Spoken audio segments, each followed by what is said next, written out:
Hey folks, how you doing? Going live here on YouTube, X, and Facebook. Feel free to drop any questions into the comments there. I should be able to see them through StreamYard. I will be checking them out. Any comments you have? Hey, any New Year's resolutions you have?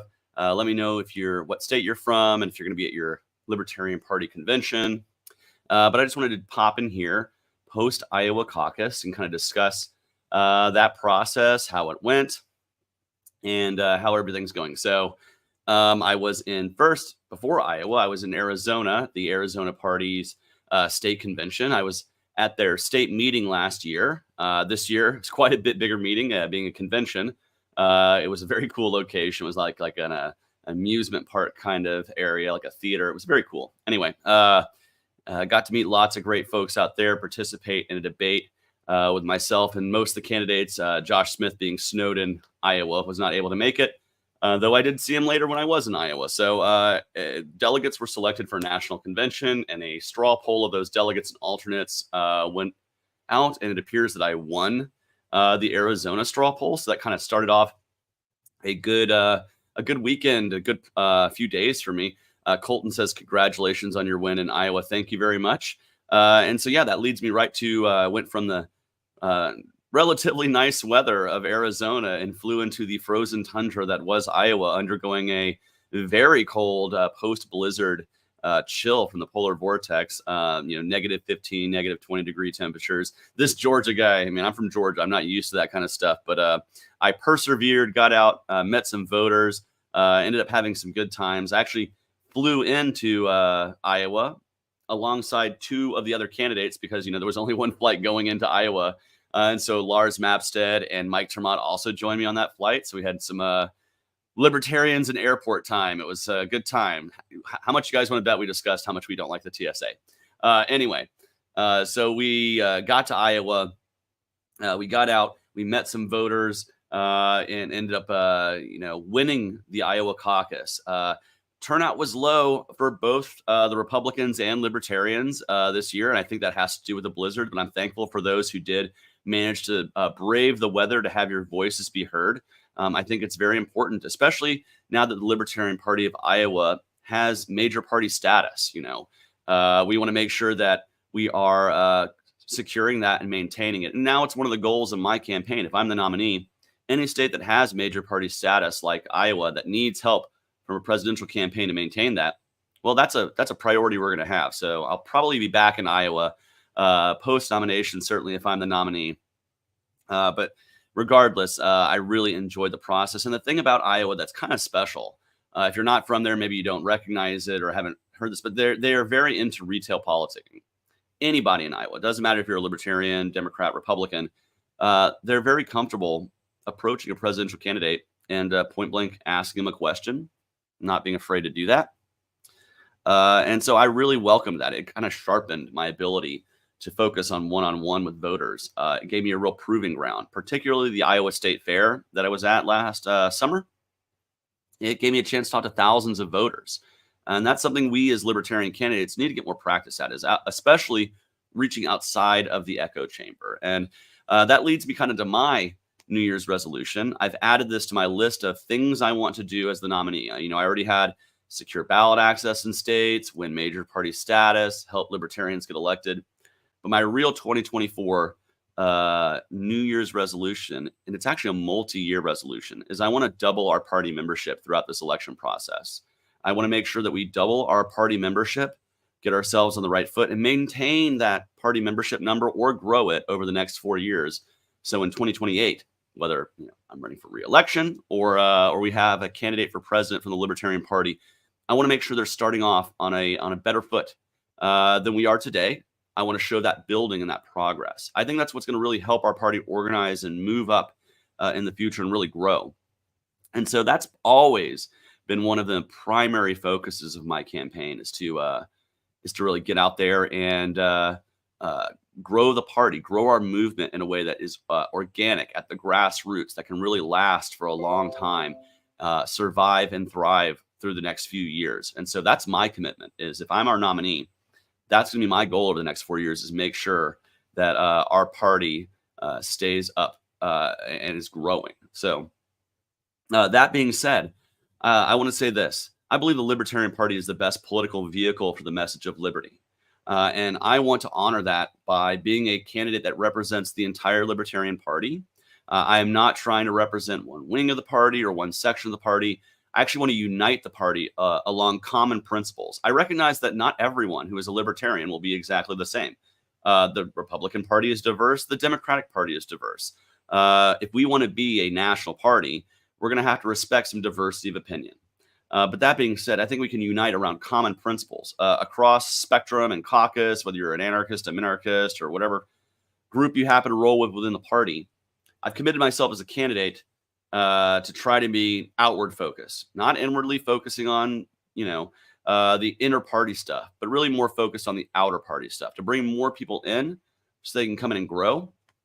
I came into the Libertarian Party because it was a welcoming place. I was a politically homeless anti-war voter after Barack Obama got elected and completely, crapped the bed on all of his anti-war promises that he made as a candidate. And so I felt politically homeless. And it was the Libertarian Party that really welcomed me in. But it's the way they welcomed me in that was important.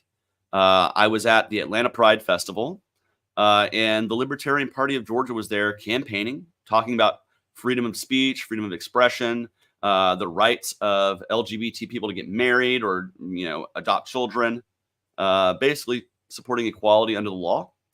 And there was the candidate for governor, John Mons. And he brought me over and he spoke to me and he said, what is your number one issue? What is your number one issue that makes you a libertarian or that you care about? And I bet it's pretty libertarian. And I said, I oppose the war on terror and the war in Iraq with every fiber of my being. And the next words out of his mouth were, welcome home. This is where you belong. This is the party for you.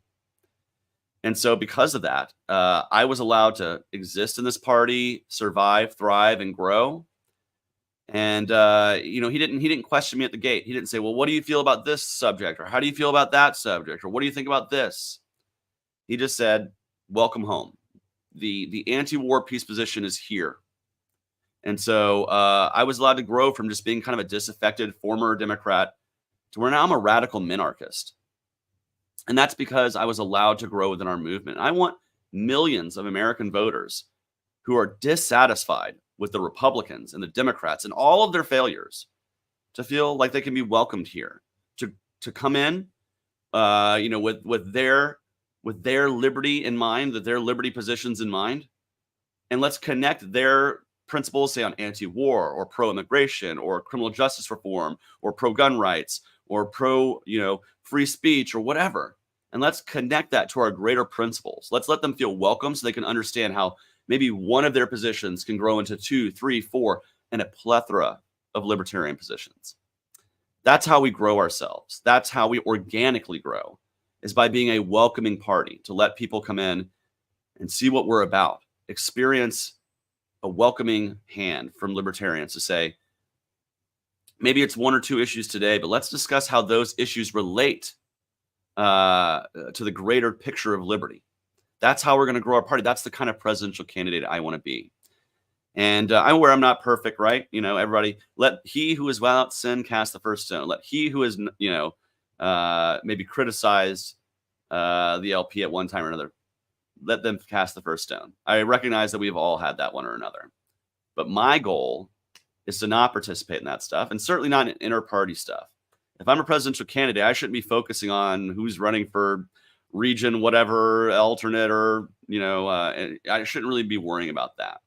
My job is to bring energy and enthusiasm into this party so we have an amazingly successful convention and we move forward in the presidential contest with energy and enthusiasm and the wind at our backs and ready to sail forward into a more free future.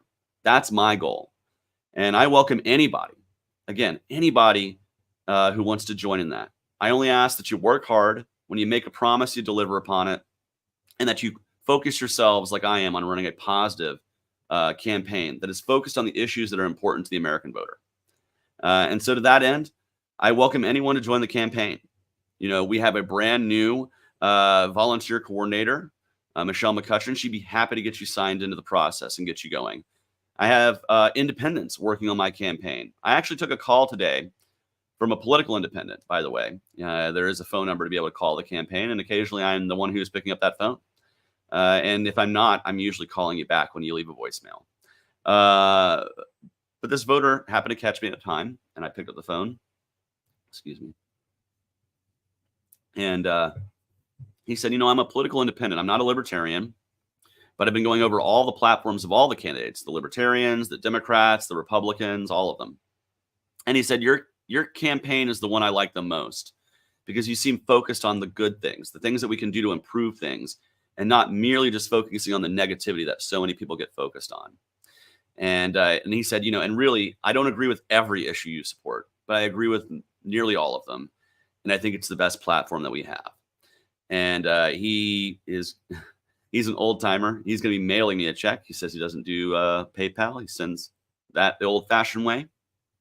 That's the kind of support we're bringing in. And he recognized that because he had heard about the campaign, outwardly. I wasn't just focused on only communicating to libertarians. And I recognize the value of doing that during a nominating contest that will be made up of libertarian delegates, right?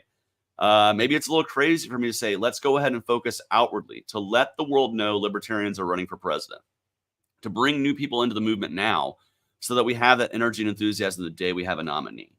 I think it's actually healthy for the party as a whole. And I hope the delegates who do see me also doing a lot of stuff with libertarian parties and delegates, see that focus and that outward focus is helping bring energy into the campaign. I hope they see that I'm working in full time right now as a 50-state candidate because I believe that our party needs to have that energy and enthusiasm. VoteChaseOliver.com is a website to learn more about my campaign, Joe. Thank you for that comment. And thank you, Elijah, for saying I'm the only candidate who can really unite the LP right now. That is my focus. I want to unite our party so that we can really push our way into the political mainstream and have a real impact in 2024 that goes beyond just this year. I want to really grow the party. And like I said, that is my focus now, is making ourselves a welcoming place for the voters who are so dissatisfied with the two-party system. And so many of them are. And so I'm ready to be that landing for them. I'm ready for them to say, you know what? I'm tired of having to vote for a lesser of two evil. I want to feel good about voting for somebody. And you don't even have to agree with me on 100% of things. But if you can just agree that the government does too much, it's too abusive, too intrusive, not just here at home, but abroad in the way we manage ourselves, and that we need a government that is small and that effectively secures our liberty and does not step on the liberty of others. That is the utopia that I want to fight for, is a government that is so small it can fit in the palm of my hand. But in the meantime, I want to fight to secure the liberty of as many people as possible, to reduce the violence of the state as much as possible, and to bring about the real changes that American voters are demanding, changes that will affect the inflation that we're feeling in our pocketbooks every single day, that affects the fact that we have a crisis on our southern border that is not because of the immigrants, but because of the way our government treats the immigrants, processes the immigrants, and the entire system as it exists is too complicated. It's about education freedom. I believe if you're a parent, you are going to be the best advocate for your children.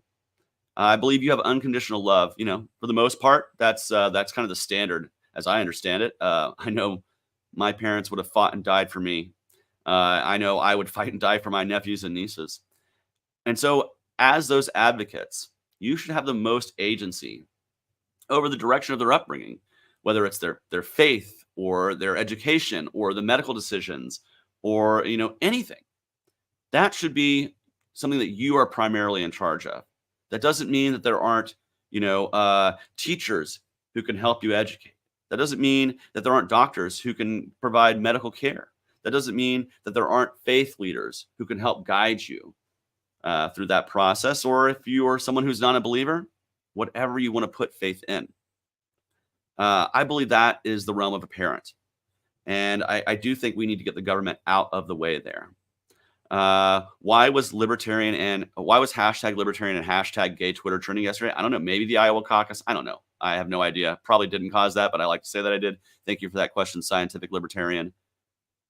Why should people vote for Chase Oliver if they don't feel Trump and Biden represent them, says Joe? Well, first off, I hope you don't feel represented by people who are in their 80s, because they don't represent the vast majority of Americans.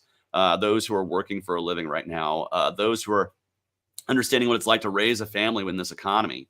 So I hope, at the very least, you can see that I'm ready to have a new generation of leadership in this country. That I'm ready to hear from younger generations who have had to be suffering from the governance of these older generations for a long time. And with that, I want people to know that uh, it's just, to me, Trump and Biden represent such 20th century politics because they're 20th century politicians. They've lived the majority of their lives, uh, their adult lives, even in the 20th century. I believe that Joe Biden's foreign policy is a foreign policy that dates back to the Cold War. It's a relic. And if you look at his foreign policy positions throughout his entire life, they're pretty terrible. He was the guy that said, well, let's just arbitrarily separate Iraq into 3 countries, and that'll end the sectarian violence. Ridiculous notions like that. So I believe that Joe Biden is a failure of leadership as well. He's just somebody who represents the old ideas. Just spend, spend, spend. Let's find a government program to fix everything. And I don't think he represents a turning of the page. And I think Donald Trump certainly, while being vastly different from the average politician, is not a difference that we want. It is a slide into authoritarianism. And so I absolutely oppose those who feel, and I understand if you're a Republican who does not feel represented by Trump, because, your party, for whatever reason, and there are certainly failures within your party. Let me just say this. I cannot stand the foreign policy of the George Bushes, John McCain's of the world. But, you used to respect process, and, when you lost, you admitted it. And so I feel bad for the Republican Party that has kind of become this cultish behavior, so much so that Donald Trump has basically already announced that anybody who endorsed DeSantis or Nikki Haley or whoever is going to get primaried and challenged, because he just can't have anybody who's ever been a critic of him in the Republican Party. The Montana Zoom call is no longer happening today. Originally, I was going to be on a plane to New Hampshire, but of course that even got canceled. So that has been rescheduled for a few weeks from now. So it will be for, I guess anybody can join, but it's ostensibly for Montanans to hear from me, because they are a very large state. There's not a ton of people out there. You got to travel long distances to get to in person a lot of the time. So I wanted to make sure that anybody across the state of Montana, great plug, by the way, Scientific Libertarian, in a few weeks, this February, check it out. The Montana LP is hosting a candidate series. It's not just me. The other candidates are, of course, going to appear, but the one I want to make sure you appear at is mine, of course. But yeah, so that will be postponed. Let's see. I got another question from Pro Nikki Haley Dem. Okay, I have always wondered, is that just a troll name, or are you really a Democrat who loves Nikki Haley? Anyway, but what are my 3 issues? Okay, top 3 issues. Really, it's about getting the economy under control and balancing our budget, so that way we can start getting our monetary policy under control. But that begins with stopping to print trillions of dollars out of thin air, which devalues every dollar that we have. And I would hope we could work ourselves towards tagging the dollar back to something that has some sort of intrinsic value, as opposed to the fiat currency model we have. But really, it's about getting inflation under control. That means balancing the budget today as quickly as possible. Let's see. Second issue, immigration. It is an issue that is top of the voters' minds. It is something that we have to address. We have been kicking the can on immigration reform since George W. Bush was president. And it's about time that we get together and simplify the process, simplify the system. I support an Ellis Island model that just says if you're coming in here and you're peaceful, you should just be able to declare who you are at the border and go right in and get to work. And that way we just know who's here, that we know that somebody's crossed in. And this also allows us to crack down on human trafficking that does occur at the border. When we allow peaceful people to come in more easily, it allows us to focus ourselves on those who are trying to bring people in for maybe purposes that would be for human trafficking of exploitation. So we want to make sure that we are still cracking down on that. But barring that, 99.9% of the people who want to come here just want to come peacefully work. And we have to address that system and make it work, so that way our economy can continue to function. We need the labor. We need the folks who are coming here to do that. But we also need to address the ease of which people can come across the border. And to those who claim that the welfare state is the main reason why we shouldn't do that, I posit to you that there are many people who come into this country as seasonal workers, and they are stuck here. They would go back home if they could come back very easily the next harvest season or the next planting season, but they don't do so because of the difficulty. And so we made it easier for them to come across the border. What they would do is they would work during the working season. They would take that money back to their home country where it's going to go a lot farther. And guess what? You would not have anybody needing any kind of benefit from that. So this idea that somehow the welfare state is going to just explode if we allow foreign workers, not to mention that if we're allowing in foreign workers, they're also going to be paying into, whatever they're doing. Not that I support taxation, it is theft, but that's just the economic reality of it. So I think we can also walk and chew gum at the same time. We could fight the welfare state while also shoring up our labor shortage that we need. And that is foreign workers that we need. So anyway. And thirdly, the last third issue is a long answer there, is I sincerely believe we need police accountability and criminal justice reform at every level, from the first time you interact with police all the way through the process of going through courts and mandatory minimums and the death penalty, all the way through prison reform and the fact that we have private prisons, which, as a minarchist, I do believe if you're going to enforce laws, you do have to have that prisons come out of that. I don't like creating a profit motive for prisons. Which is why I actually oppose private prisons, because that creates a profit incentive to lobby the government to create more and more things to be illegal, to throw more and more people to jail, to create longer and longer sentences without showing that it actually creates any safer of a society. So I don't want to create a market off of the human misery of prison. And so I do think we need to reform our justice system really at every level. And the federal government can lead the way. But the real thing is if you have a president doing it, you have to impose that on the you via the bully pulpit try to get the other 50 questions. Yeah. If no qualified immunity, police can't do their job. I don't enjoy qualified immunity when I go to work, and I don't think anybody else does. So they'll just have to figure that out, I suppose, if we end qualified immunity, which we absolutely need to do. Mexico is breathing a sigh of relief. Oh, why? Because Vivek is gone? Yeah, well, yeah, I'm sorry. I'm not going to roll tanks into Mexico and go to war with a sovereign nation. We shouldn't want that to be happening anywhere in the world, least of all from the United States. That is behavior that is not becoming of a free society. So let's not be aggressive to our neighbors, but naturally let's defend ourselves from any kind of invasion. See, and I will say this: somebody criticized me for saying that violence is never the answer at a recent debate. One of my opponents happened to have said something about that, and I just want to say, self-defense is not violence.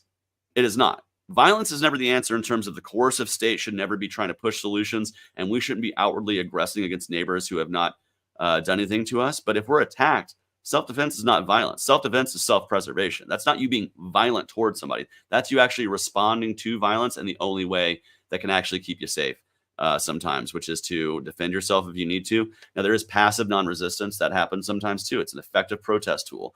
But if someone's trying to shoot me, I'm going to shoot back, and I don't feel bad about it at all. So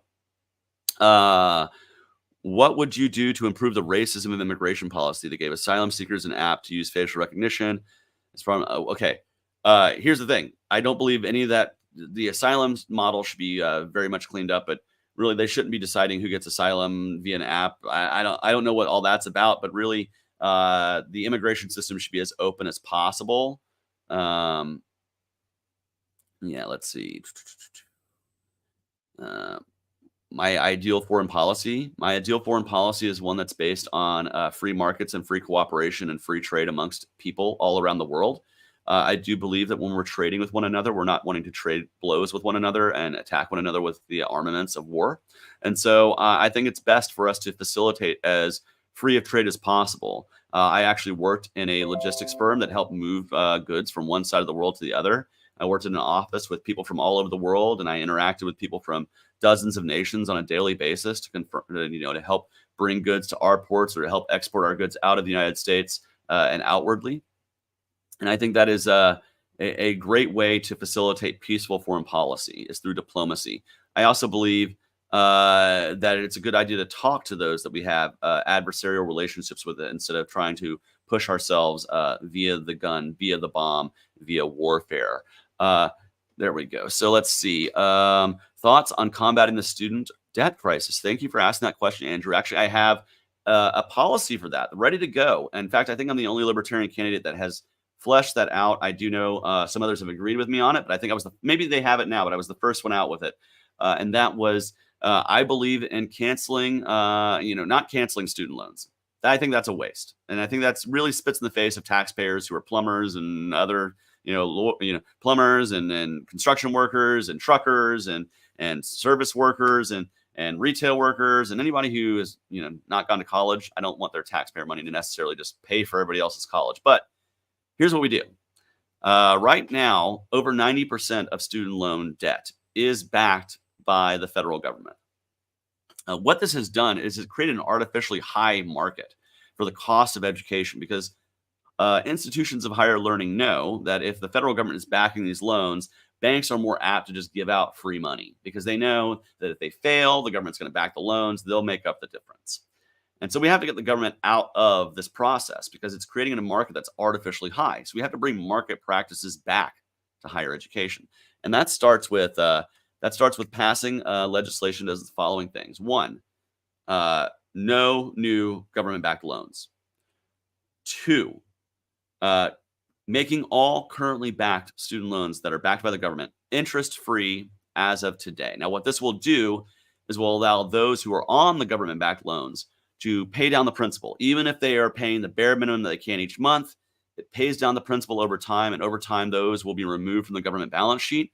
And this allows for this process to transition itself into a fully private process. And then banks will start loaning money based on the value of a degree.